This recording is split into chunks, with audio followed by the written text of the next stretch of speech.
Apocalipse, capítulo 17, leremos os versículos. Vamos ler do versículo 1 até o versículo de número 7. Apocalipse, capítulo 17, versículo 1 até o versículo 7. Os que encontraram, digam amém. E veio um dos 7 anjos, que tinham as 7 taças, e falou comigo, dizendo-me: Vem, mostrar-te-ei a condenação da grande prostituta, que está sentada sobre as muitas águas, com a qual fornicaram os reis da terra, e os que habitam na terra se embebedaram com o vinho da sua fornicação. E levou-me em espírito a um deserto, e vi uma mulher assentada sobre uma besta de cor escarlata, e estava cheia de nomes de blasfêmia, e tinha 7 cabeças e 10 chifres. E a mulher estava vestida de púrpura e escarlata, e adornada com ouro e pedras preciosas e pérolas, e tinha na sua mão um cálice de ouro, cheio das abominações e da imundícia da sua fornicação. E na sua testa estava escrito o nome: Mistério, a grande Babilônia, a mãe das prostituições e abominações da terra. E vi que a mulher estava embriagada do sangue dos santos e do sangue das testemunhas de Jesus, e vendo-a, eu maravilhei-me com grande admiração. E o anjo me disse: Por que te admiras?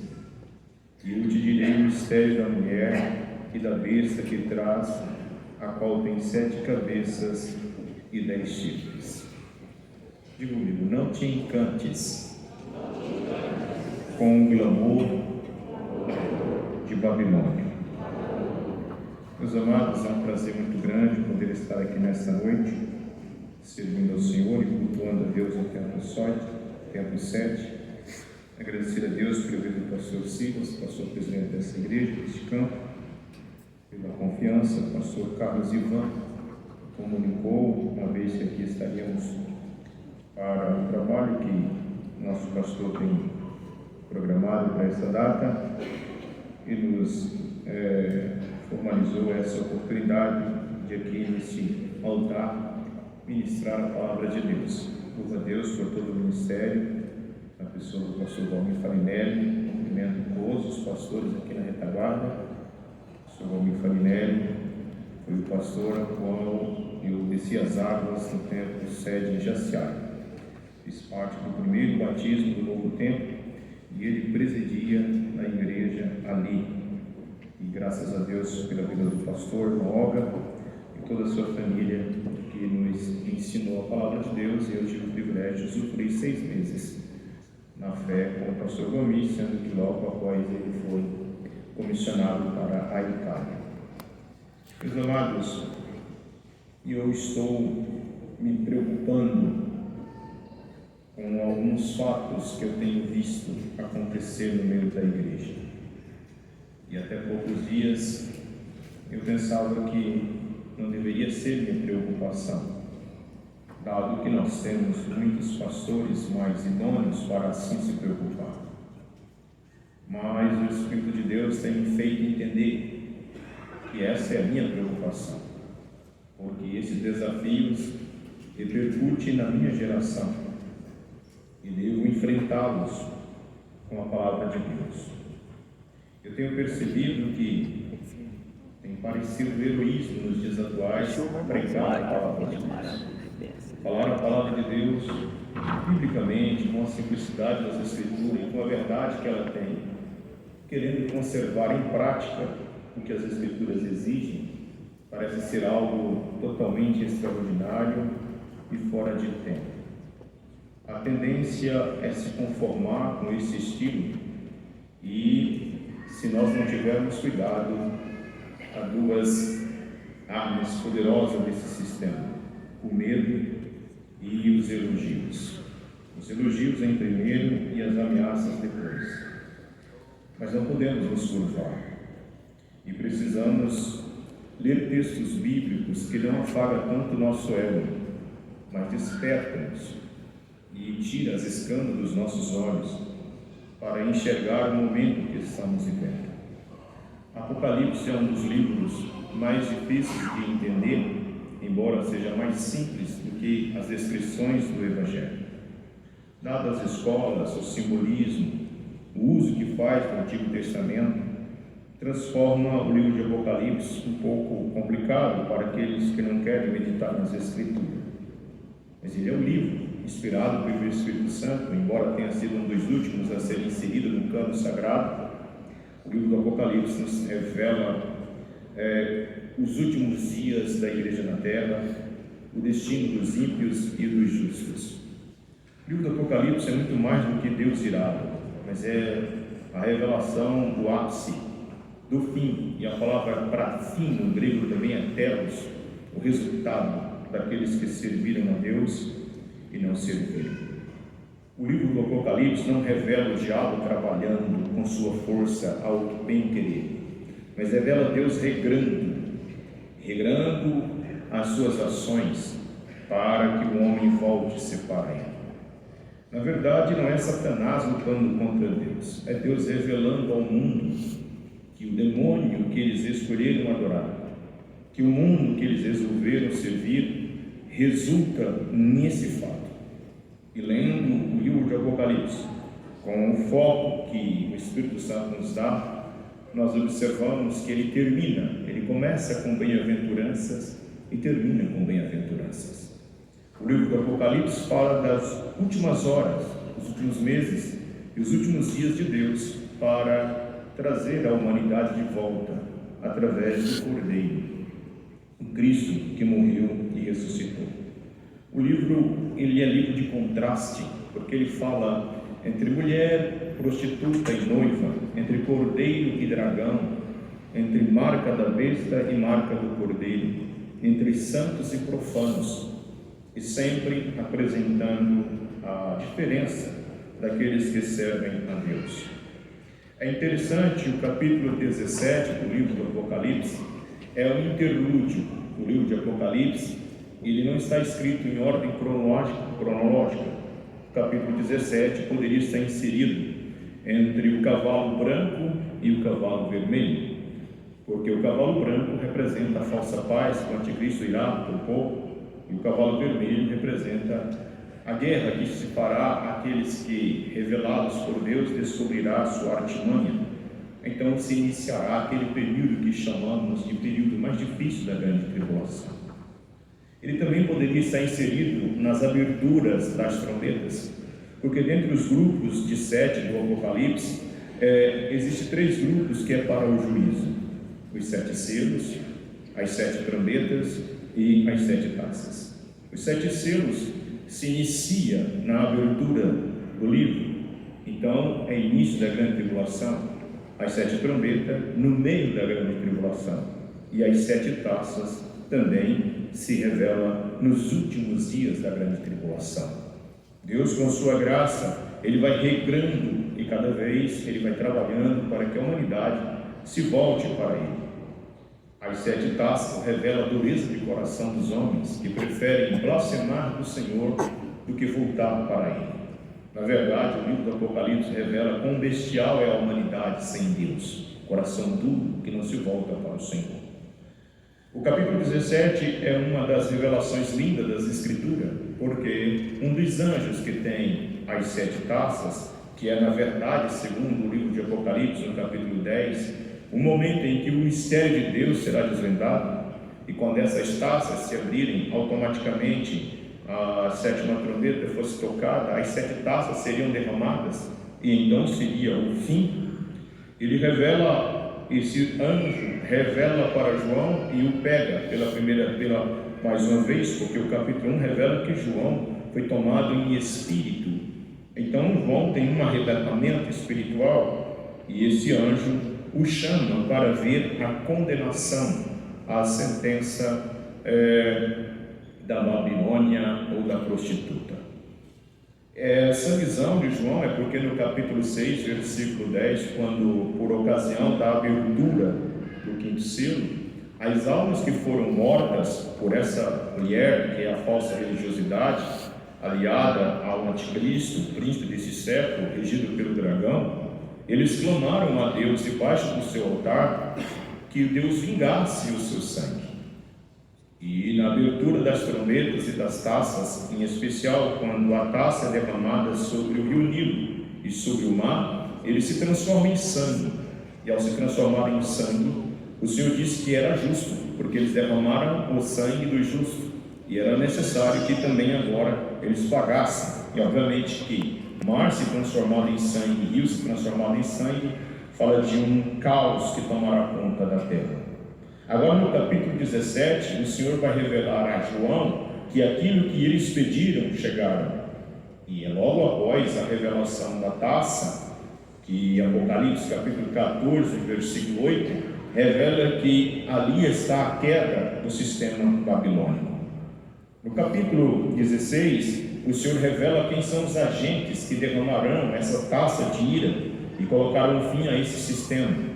No capítulo 17, ele revela quem é esse sistema que vai ser destruído.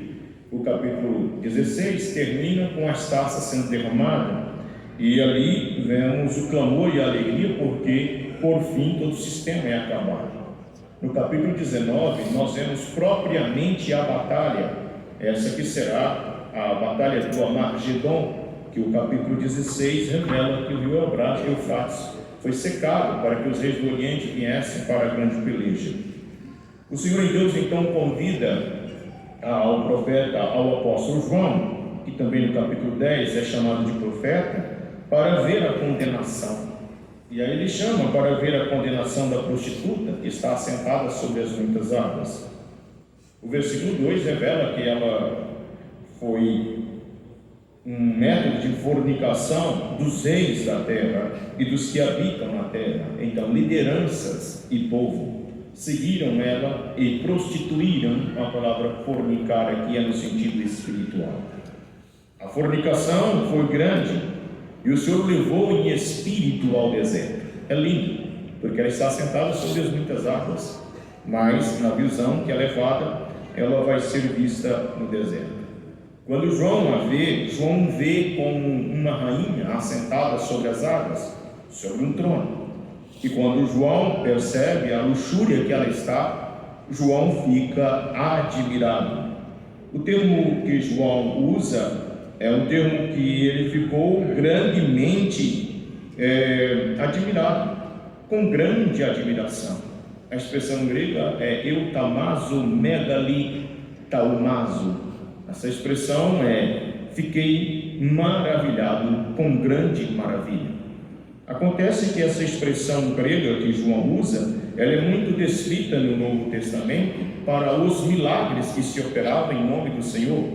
O próprio Herodes ficou maravilhado, ficou eutamazo, ou taumaziado, ao ver os milagres do Senhor, e a forma como João Batista profetizava e falava. Essa visão, eutamazo, mega taumazo, é uma expressão de que João, ao ver, ficou maravilhado. Ao ver a condenação, a expressão para muitos que amam as Escrituras é que João ficou tanto maravilhado quanto ficou confuso, porque a visão do anjo, o convite é para que ele veja a condenação da prostituta. E quando ele vê a prostituta, ele vê ela como rainha, e vê as suas luxúrias, e vê ela destruindo ou ensanguentada com o sangue dos santos. E quando João fica sem entender, e o livro do Apocalipse apresenta 3 vezes João assim. A primeira é quando ele é convidado no capítulo 4 para subir aos céus, para ver o que depois iria acontecer. E quando no capítulo 5 ele percebe que o livro está selado com 7 selos e ninguém pode abrir, então ele fica confuso, porque o Senhor me chamou para ver algo e aqui está impedido. Nessa visão, o anjo aparece para ele, ou um ancião, e apresenta o cordeiro. Novamente, nós observamos que no capítulo 7, quando a grande multidão vem, vestido de branco, novamente uma pergunta angelical é: quem são estes de vestes brancas? E novamente João fica confuso e diz: eu não sei. E aqui o texto é: eu não estou entendendo. Mas o texto dá-nos a entender que houve como que uma preocupação de João, porque ele não estava entendendo, ele não estava vendo. Ele ficou, ao ver o glamour dessa mulher, ele ficou como maravilhado. É isso que me preocupa, a forma como estamos interpretando o mundo. E às vezes a gente vem à igreja, mas estamos como que basbacado, maravilhado com o sistema que rege. É interessante que estamos falando aqui no capítulo 17 da queda de Babilônia. E Babilônia é tão importante nas Sagradas Escrituras que ela aparece por 300 vezes. A Bíblia começa narrando sobre Babilônia no capítulo 11 e termina narrando sobre Babilônia. Na Bíblia, Babilônia tem o seu período de fundação, tem o seu período áureo e tem o seu período de queda. Babilônia, ela é propriamente uma cidade que em Gênesis capítulo 10, versículo 8, foi criada por Nimrod. Nimrod, cujo nome significa rebelião, é aquele que inicia um reino sistêmico contrário a Deus. E o seu reino começa por Babel. A palavra Babel, ela aparece no hebraico por Balal, e a palavra Balal significa confusão. Mas a palavra Balal no hebraico é o resultado da torre que foi construída em espécie de zigurate, cujo objetivo, o termo persa seria Babirush, ou o mesmo termo Kandilisha ou Kandira, que é um termo acadiano. Essa expressão ela é dita como porta dos céus. O elemento, o propósito de Nimrod ao construir foi tornar-se independente de Deus. E o livro de Gênesis, capítulo 11, a Bíblia disse que eles estavam deixando o Oriente. O Oriente era o local onde o Senhor Deus se revelava a Adão, e automaticamente o tabernáculo, o templo, todos estão com a porta aberta para o Oriente. Mas esse povo deixa o Oriente e vai para aquelas regiões do vale, aquela região que é chamada de uma região do vale do Eufrates, do rio Eufrates, entre os dois rios, Tigre e Eufrates, e ali eles vão construir aquela cidade. O propósito é que aquela cidade, ela começa com substituições. Substitui o tijolo pela pedra. A pedra é algo natural, mas agora o tijolo, a cerâmica. Ele substitui também aquilo que era natural, que automaticamente poderia betumar, mas ele substitui agora, meus amados irmãos, aquilo que antigamente era natural para ligar por um outro elemento de massa. Ali inicia uma construção de independência a Deus. O propósito básico de Nimrod é: chegaremos aos céus. Ele está dizendo: não precisaremos mais de Deus. Se porventura vier novamente as águas do tempo de Noé, nós nos esconderemos nessa torre. Nós queremos chegar a Deus e não dependemos de Deus para chegar. O espírito de Lucifer, Satanás, havia engrossado o seu coração, e ali começa os alicerces, a construção de Babilônia. E desde aquele dia, Babel vai crescer, e óbvio que Babilônia tem um grande nome. É dali que nós temos Hammurabi, que alguns dizem ser Rafel, de Gênesis capítulo 14, e ali está o primeiro código constitucional criado. Mas nós percebemos que Babilônia passa a ser exemplo de oposição a Deus. O local onde Babilônia, onde Nimrod constrói a torre, segundo arqueólogos, é o local onde está o templo a Belo, que posteriormente passa a ser chamado de Bel, ou a expressão Baal. E eles começam então um governo entre um homem e uma mulher. O homem era propriamente Marduk, Bel, Nero, Deus que guiava, e a mulher era o símbolo de religiosidade. A revelação de João, capítulo 17, o Senhor vai mostrar no capítulo 14, 8, no capítulo 16, o fim desse sistema babilônico que foi começado lá, que chegou no período áureo nos dias de Nabucodonosor, que representava a tribo dos caldeus, e aí criou o neobabilonismo, o o reerguer de Babilônia, que no capítulo 4, versículo 30, ele, ao ver os jardins suspensos, muros bem formados, ele diz: não é esta Babilônia que eu construí para minha própria glória. Ele expressa isso porque o glamour já havia chegado.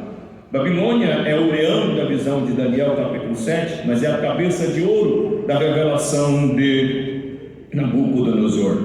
Porém, nós observamos que no capítulo 2 há uma revelação política que Deus dá ao sistema político que regeria esse sistema mundano. Mas no capítulo 7 nós vemos a revelação da natureza espiritual. O que Cristo Jesus está revelando para João é o fim do sistema religioso que rege a grande Babilônia. E ele está falando justamente da religião apóstata que Babilônia sempre usou, embora o contexto seja Roma. Embora o contexto seja Roma, onde ele está falando, João vai ter a revelação deste fim, dessa religiosidade apóstata, representado por essa mulher que a Bíblia chama de prostituta. É interessante que João, ao vê-la, ao perceber o seu glamour, ele se admira, mas há uma repreensão angelical. O anjo pergunta: por que te admiras? Eu vou te dizer o mistério da mulher e da besta que traz, qual tem 7 cabeças e 10 chifres. O que o anjo vai dizer é mistério. A palavra místero no grego é algo oculto, que foi revelado em Deus. Mas esse mistério só pode ser revelado para aqueles que vivem em espírito. O que Deus está dando para ele é: eu vou te desvendar porque ela vai ser condenada. Então o Senhor vai revelar a João aquilo que nós podemos perceber. O que João está dizendo é: se é a condenação dela, então quando foi o seu glamour? E assim como Jezabel, que quando recebeu a sentença e viu Jeú, ela pintou seus olhos, adornou-se para com ele, e aquilo não era para lhe encantar, era para lhe amedrontar e botar medo. Assim também essa religiosidade apóstata, que terá fim no final dos dias, se levanta contra os salvos, contra os santos. A religiosidade apóstata tenta impor sobre nós algo que nos mete medo e ao mesmo tempo admiração. E é justamente nesse período final que a igreja do Senhor enfrenta esse período de apostasia. O que o anjo quer dizer a João é que ele não deve admirar essa mulher, e essa mulher não deve ser admirada, porque ele foi enviado para ver a sua condenação. Meus amados, nós temos visto dias difíceis, e nós não podemos esquecer que Paulo, escrevendo no capítulo 2, versículo 7, ele disse que o mistério da injustiça já opera. Só há um que resista, até que do meio seja tirado. Vivemos um trabalhar constante do mistério da injustiça. E nós percebemos que Mateus capítulo 24, versículo 12, Jesus disse que por multiplicar a iniquidade, o amor de muitos se esfriaria. Nós nunca vimos tanta frieza de amor para com Deus, tanta frieza de amor para com o culto, tanta frieza de amor para com a palavra, tanta frieza de amor para com a família, tanta frieza de amor para com o próximo. Percebemos que para que possamos cultuar hoje, precisamos de um sensacionalismo como nunca houve, cujo destaque central não é mais as escrituras. Vivemos obras teatrais, e esse trabalhar é um agir de Satanás, que faz as pessoas admirarem, maravilharem. Porém, ela também quer enganar aos próprios servos de Deus. É por isso que Mateus capítulo 24, versículo 24, diz que surgiriam falsos profetas, falsos cristos, que se fosse possível, enganaria até mesmo os escolhidos. Nós vivemos esse contexto, e é sobre esse glamour de Babilônia que tenta nos tragar, que a Bíblia nos diz que nós não devemos admirar. E é interessante que o sistema babilônico, ele é regido, e quando eu falo do sistema babilônico, eu falo daquilo que Nabucodonosor viu: a cabeça de ouro, o peito de prata, o bronze, o ferro e o barro.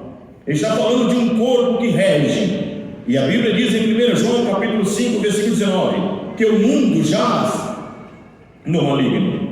E porque o mundo já está no maligno, esse corpo morto dessa estátua gera morte para todos.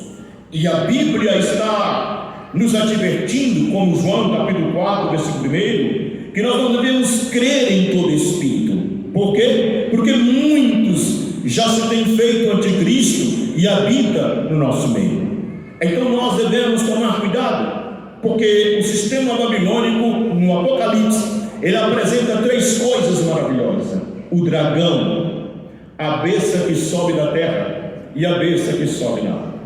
O dragão se torna no capítulo 13, versículo 2, admirado, porque ele vai curar a cabeça da besta que está ferida, falando do sistema romano, o império que está morto, mas que ele curará. E se os irmãos perceberem, isso já aconteceu depois da Segunda Guerra Mundial, quando a comunidade europeia voltou. O segundo admirado é a besta, porque a besta recebe o poder do dragão e ela vai reger o mundo com a falsa paz, conforme 1 Tessalonicenses 5:3, quando disserem a paz e segurança, propiciará a paz, é o sistema político. E em terceiro lugar, a besta que sobe da terra. E a besta que sobe da terra é o falso profeta, a falsa religião, que vai encantar as pessoas e propagar que o anticristo é o Cristo. Os 3 destaques maravilhados do sistema babilônico é o inferno, é a política secular e é a falsa religiosidade. Eu estou no capítulo 17, falando justamente dessa falsa religiosidade, que quer nos tragar, que quer nos tornar crentes engessados, que quer nos tornar crentes carnais, crentes relativos. Esse cristianismo que é hoje admirado por número e não por fruto. Esse cristianismo que é admirado hoje por teólogos e não por teologia prática. Esse cristianismo que hoje é admirado por árvores bonitas, mas sem frutos.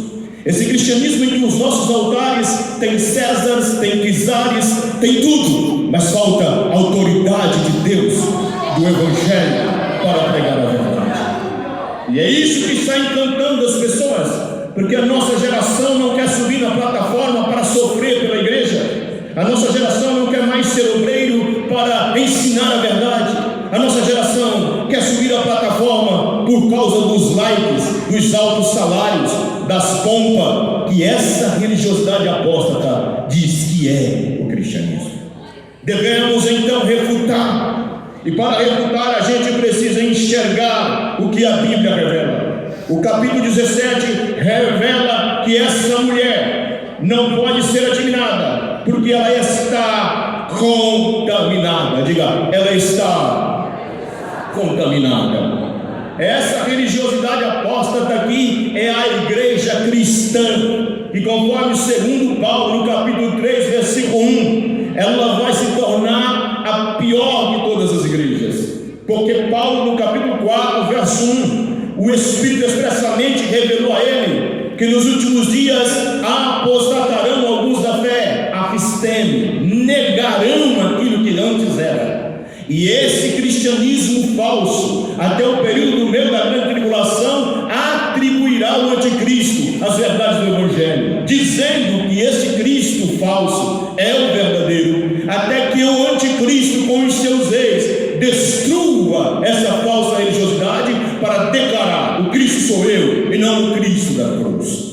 Então observamos que há 3 visões que nos faz refutar qualquer admiração, qualquer confusão, se o que ouvimos, e aí permita-me dizer que tudo na Assembleia de Deus hoje é uso e costume, uso e costume. O uso e costume é resultado da doutrina, porque se tem ortodoxia tem que ter ortopraxia. Se tem Bíblia sendo ensinada, a igreja tem que produzir uma cultura diferente da do mundo. Não existe Bíblia sendo aplicada e crente vivendo conforme o mundo. Ora, se eu tenho a palavra, eu tenho que ter uma cultura diferente, uma cultura santa. Agora olha para cá, porque tem muita gente pensando que a assembleiana é bobo. A assembleiana não é bobo, a assembleiana é resultado de reforma. Sim, senhores, a reforma protestante, iniciada por reformadores, reformou o magistério, reformou o ministério.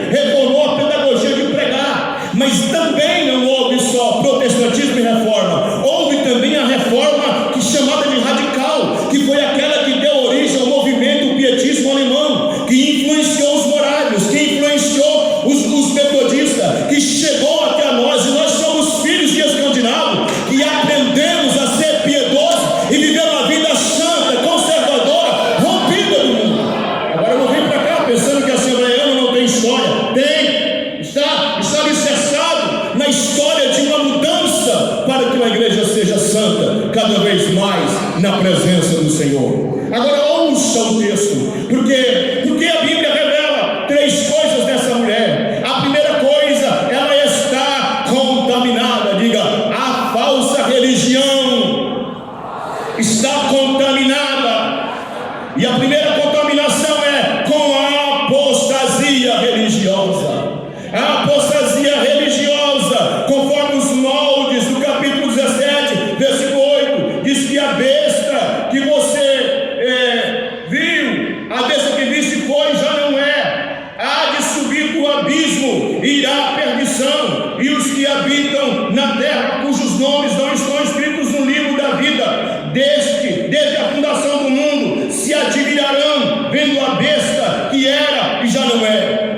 A visão angelical diz que essa mulher está contaminada pela besta, e a besta saiu do abismo. O abismo é o lugar onde Satanás vai ser jogado eternamente. Então essa doutrina da apostasia, ela não vem de Deus, ela vem do inimigo, porque é o inimigo que nega as escrituras, é o inimigo que nega a divindade de Cristo, é o inimigo que nega a doutrina do pecado, é o inimigo que nega a doutrina do arrebatamento, e o inimigo implanta um cristianismo secularizado, em que nada é pecado, em que tudo pode, em que você vem para o culto, não mais para adorar, porque a gente vem para a igreja hoje para receber carro, a gente vem na igreja hoje para receber cura, a gente vem na igreja hoje para receber graça, a gente pensa que pastor, ele é um psiquiatra, um psicólogo, para nos tratar com fisioterapia. Isso não é culto. Culto é mesmo com lágrima, mesmo com dor, mesmo com dificuldade, a gente levanta a mão e glorifica,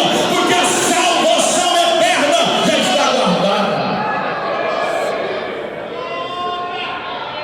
Mas essa apostasia tem um trago, e essa apostasia contamina os apóstatas, e os apóstatas tentam nos admirar, porque ser um cristão apóstata é nos moldes de Elias, que é profeta de Deus, come pão seco, mas os profetas de Baal se assentam à mesa de Jezabel, e em período de fome, em que não acha um pouquinho de pasto, eles comem carne e vivem de forma real. Está na hora da igreja entender que não tem dias fáceis.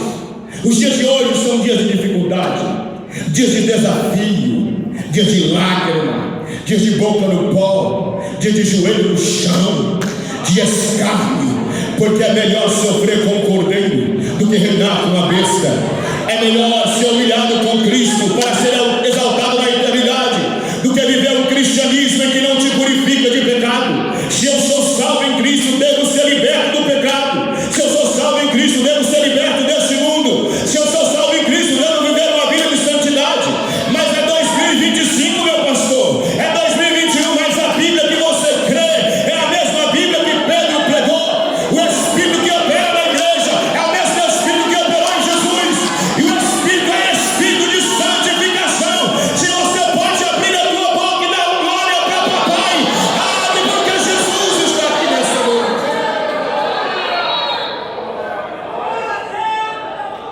Olha, ouça o texto. Ela está contaminada, e ela está contaminada com a apostasia.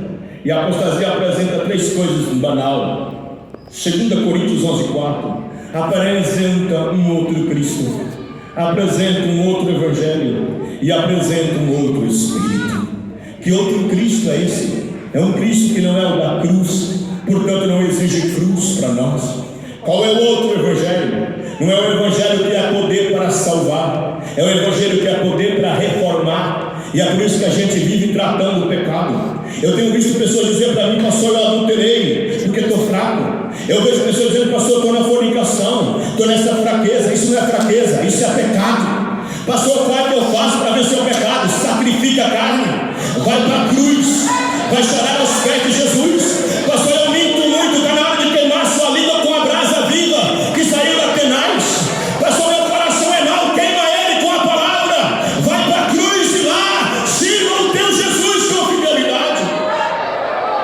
Mas para cá, essa religiosidade apóstata está presa ao secularismo. Sim, senhores, por secularismo nós falamos da inversão de valores. Tudo pode agora, porque verdade para mim não é verdade para você. Imagina os irmãos, que o que eu prego aqui pode ser desconsiderado para o outro, e ele pode dizer, não é porque lá em Cuiabá não, o que é para cá é para todo lugar, porque a Bíblia diz, Romanos 12:2, que nós não devemos conformar com este mundo, mas transformar pela renovação do nosso entendimento. Mas eu termino aqui dizendo que além dessa contaminação com a apostasia, com o secularismo, ela também está com a luxúria, porque ela está adornada de pérolas, de prata. A roupa dela é uma roupa roxa de escarlata, purpúreo, por real, e a realeza dela é da terra, porque a prata é da terra, o ouro é da terra, a pérola é da terra, o vermelho que tingia suas roupas é da madeira do carvalho. Ela está toda adornada, toda pintada com as coisas terrenais, ela está manchada com o sangue dos santos e dos mártires. Ela vive uma vida de luxúria. E sabe qual é o problema da luxúria de Isaías 3? É que as mulheres estavam com o tamanco alto, brincos, pingente, andando cascavelando, diz o profeta. E no capítulo 32 diz, ó mulheres que estão em segurança, levantai e parará. Sabe qual é o problema da luxúria?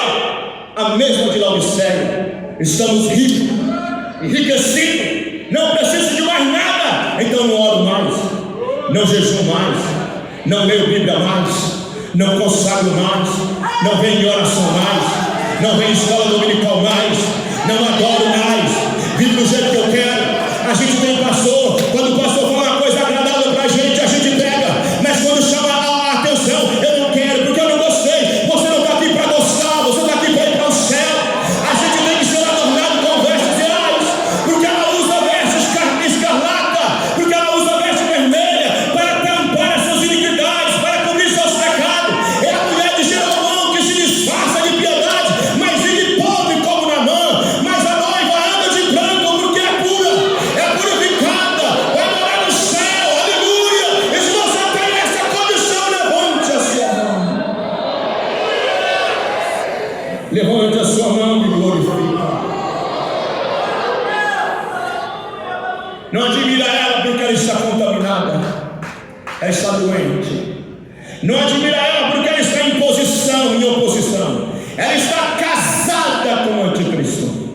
Ela está montada na besta. E se ela está montada na besta, ela influencia os reis e o mundo. Então quem direciona ela é a besta, mas quem direciona os santos é o cordeiro. A besta direciona os religiosos apóstatas ao inferno, o cordeiro ao céu. A besta direciona os de Babilônia para o abismo, mas o cordeiro direciona os salvos para a nova Jerusalém. A besta direciona os seus seguidores para a eterna perdição, mas o cordeiro direciona a noiva para as bodas do cordeiro. Você pode levantar a sua mão e dar glória a Deus. Concluo dizendo que ela casou-se com o anticristo, e é por isso que ela está sentada sobre as muitas águas. Mas como se assenta no mar? O mar tem ondas, o mar tem ondas, o mar tem ondas. Como você se assenta nas ondas? É que o mundo representa Satanás. E por que o mundo não agita essa mulher? Porque ela faz tudo que o mundo quer, ela agrada ao mundo. A igreja de Filadélfia era perseguida, a igreja de Pérgamo, que também tinha piedosos, era perseguida, a igreja de Esmirna era perseguida, a igreja de Éfeso era perseguida, mas Laodiceia não tem perseguição. Por quê? Porque agradava ao mundo. Eu profetizo que virá uma unção nesse Brasil. Levante a sua mão.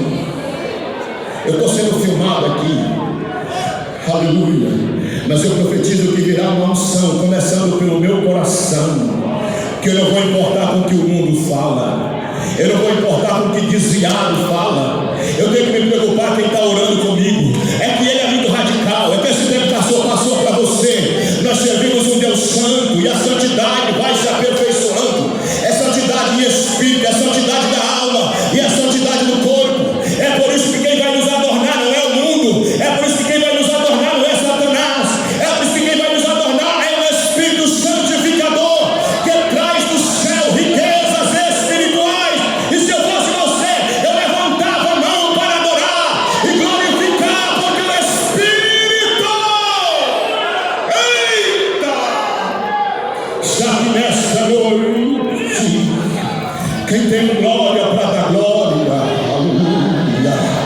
Quem tem um aleluia para dar aleluia? Se você tem um pastor que zela pela santidade, glorifica a Deus por isso. Essa língua que você está falando não é porque essa igreja tem parede preta. Eu me desculpe quem gosta da parede preta. Essa igreja que você está aqui assentado ouvindo essa palavra, não é porque ela tem um carnaval aqui dentro, não. Essa igreja está sentindo a presença, não é porque aqui tudo pode, não. Essa igreja está sentindo a presença do céu, porque o céu tem liberdade aqui. Levante a mão ao céu. Sinto o papai pegando na mão de crente aqui nesta noite, dizendo: este é o caminho, oh glória, andai por ele, sem desviar nem para a direita e nem para a esquerda. Termino.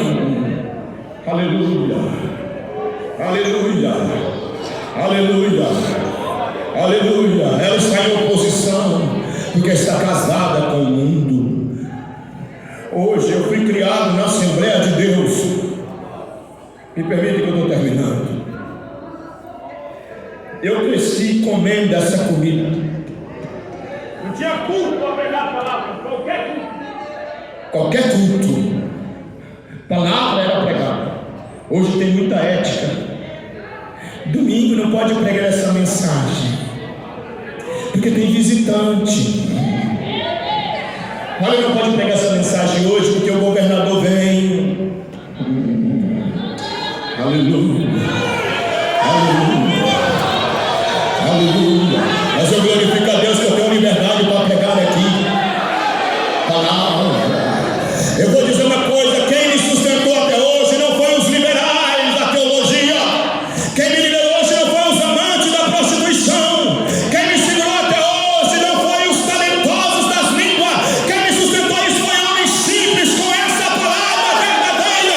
É por isso que eu estou aqui hoje pregando a mesma palavra. Ei, caramba, ele calamassuri me canta. Ele calamassuri me canta lá e a sopa cai. Desce nessa noite, nesse lugar, na unção renovadora.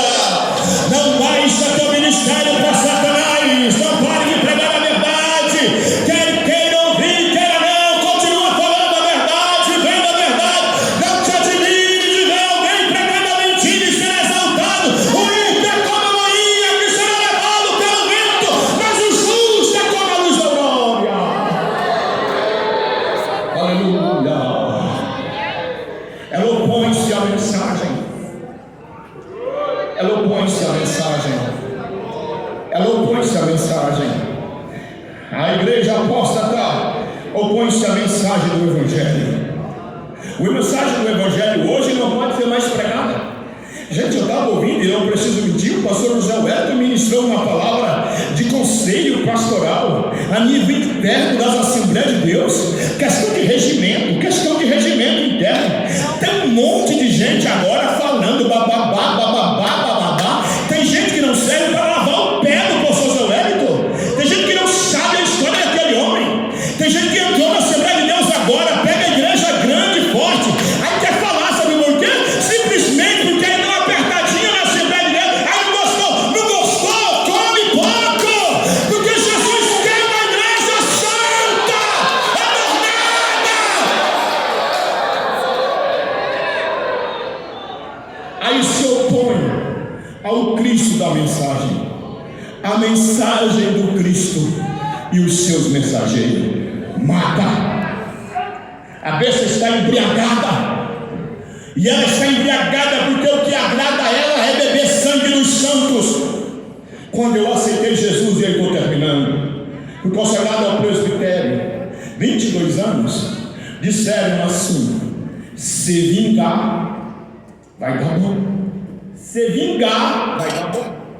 Nas primeiras mensagens que comecei a pregar, e aí comecei a pregar no congresso, me chamou, e depois de pregar uma mensagem, ele disse para mim: quero te mostrar algo. Ele me mostrou. No caminhar, ele disse para mim: Samuel, já fui desse jeito, já preguei desse jeito, mas eu mudei. Porque Samuel tem que tomar cuidado.